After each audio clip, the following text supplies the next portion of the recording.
Hey frogs, and welcome back to my channel. As usual, I apologize in advance for any and all background noise that you might hear during this, because as usual, my computer fans are either A, really loud, or B, night traffic.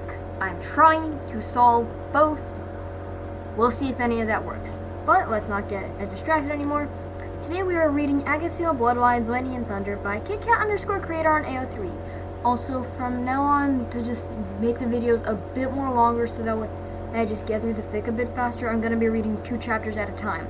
So today we are reading Chapter 4, Student or Slayer, along with Chapter 5, Boyfriends. So, let's get to it. Also, as usual, creator chose not to use archive warnings. There are now 5,687 words, and yeah, let's get to it. Chapter 4, Student or Slayer. Summary. Hey y'all, I'm back. This also got revamped, so enjoy the very minor fixes. Notes, see end of chapter for notes. Well, let's hop into it. Everything is so loud, Denki thinks, sitting in the classroom before class, his arms cushioning his head on the cool desk. Is this how Kyoka feels? Man, I feel bad for her. The clock on the wall ticks past. Footsteps click on the tile ground, and people mull around, chatting. On his right, Mina sits on Hanta's desk, talking with the MHA, while Tenyi yells at her to get down. Kafki's arguing with Izuku again. No one seems to be able to shut up. He can hear so much. Why is everything so loud? Since when could he hear everyone's breathing so clearly? Concentration breathing. When did he stop? He can't really remember ever being overwhelmed like this before. Sure, he had his fair share of being overly anxious before, but this is different. This is disorienting. This is not fun. Scratch that. It's a headache. What it is. It's a headache, is what it is. His lungs sting too. Maybe the air is dry in here. That makes sense. More sense than the idea of the concentration breathing hurting his lungs. No, that can't be it. So many people, all talking. Someone shouting at another person while others laugh, and people walk by. Last he checked, this is not the place nor time. Honestly, he doesn't want to get in trouble because the people around him are chatting up a storm and running around for no reason. Though he assumes that if that were a thing, they'd all have been in big trouble. And Goksa would have definitely been. Someone's name is being called repeatedly. God, can that person just answer already? The train's loud enough as it is. At least the kid can do is answer whoever's calling him. How rude. Making someone shout over and over again for them. Speaking of shouting, Inosuke has been rather quiet. Knowing him, the idiot has either jumped out the window,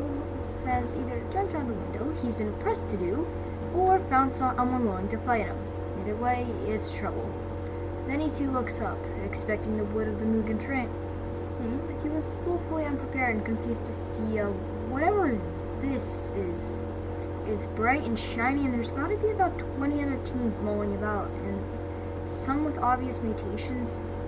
Though none of them sound like demons. This doesn't even look like Japan anymore. Maybe he finally died? He must look pretty confused because the girl with pink horns leans close to him, where she perched on a desk. Thanks, honey. Are you okay? We've been calling your name. We've been calling for you for like ever. By now, his eyes are mostly on the yellow boy. Most of the eyes are on the yellow boy, making him not only confused and scared, but also incredibly flustered. Zenitsu feels a bit like a caged animal, even if all these people are staring at him with something like concern in their eyes. Oh God, who are these people? He feels like he should know this. Seriously, where is he? Is this a dream? A nightmare? What's going on? Why isn't he on the train? Zenitsu looks around for a second before looking back to the girl. What? Hang on! Right. He questions, trying to clutch out a horror that isn't there. This only increases his anxieties, and he checks his clothes over. A strange uniform is on his body instead of the Demon Slayer one. He's completely missing in his sunblade, and there's lightning scars all over him. Where is... His chest hurts. People crowd him, all talking over each other. Denki, whoa, are you okay? Danks, what's wrong? Hey, calm down. Are you alright? Where's what? Should I get recovery, girl? What are you looking for? He doesn't know how to respond. Not really. Vaguely, he knows these people. He knows them, but placing them is so much harder. All he can do now is search faces and try to place. The door opens, and in walks in a man with black, unruly hair. He looks homeless. The man takes one tire look over the entire group before his eyes set on the boy of interest. Kaminari. He starts, cutting through the noise. Is everything okay over there? God damn it, who am I right now? Yes, sir. He mumbles in confusion, slumping back into a seat. The man doesn't bite, but thankfully doesn't push him. You look from the homeless man. One Denki, knows as his teacher, sends everyone scattering back to their own seats, but their gazes don't falter. There's something wrong with Denki, and they know it. So that was Chapter 4, Student Enter Slayer. Let's hop into Chapter 5, Boyfriends. Summary. What's up? I'm back. Turns out my parents didn't like the AI thing after all and got rid of it. And I'm sorry it's been so fucking long. I binged Death Note, JJK, AOT, and promptly forgot about this. Consider this chapter a Thanksgiving present, I guess. This is not a good quality gift, but it's better than nothing.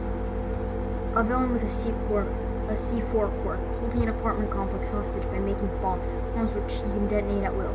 How fucking wonderful! And right as Hitoshi finally convinced his dad that he should go on a mission with him during his internship. Eraser, Kamui Woods, Mount Lady, Midnight, and others are on the scene already. Inside the building, you can try and confront the man. Considering his plan to remotely explode this building, there's a good chance the guy can't actually fight. Hitoshi, Denki, Hanta, and Momo are in crowd control. Hanta's got his hands full with setting up barriers on the apartment block, and Momo's trying to explain the situation to impatient bystanders, most of whom seem unwilling to take the students' words for it. Hitoshi was busy corralling uncooperative people away from the building and behind the safety tape. He didn't notice the little girl, probably no older than 4. So he passed towards the doors until Denki was scooping her up, right as the first planted explosive goes off on the bottom floor. Windows blow up on the bottom floor, along with one just above it. Dust flies everywhere, and the shockwave sends the nearby citizens and the hero students backwards. It's deathly silent. When Hitoshi can finally hear again after the rain, the little girl is screeching, clawing at the arms that have her. Denki is trying to hold her still while also trying to clamber to his feet, but it's not working. Momo's the first to him, grabbing the girl from him, while Hitoshi comes up behind to pick Denki back up to his feet. His arms grab his shoulders, pulling them both back. Thanks, babe. Are you okay? Hitoshi asks, mentally kicking himself. Of course not. He was close to a fucking explosion. Denki, for his part, just smiles, though it could read as a grimace. Move back! Clear the surrounding blocks! Eraserhead shouts from the upper floors. This gets people moving again, more frantically this time. There was no time to check on Denki more. He's already back out there.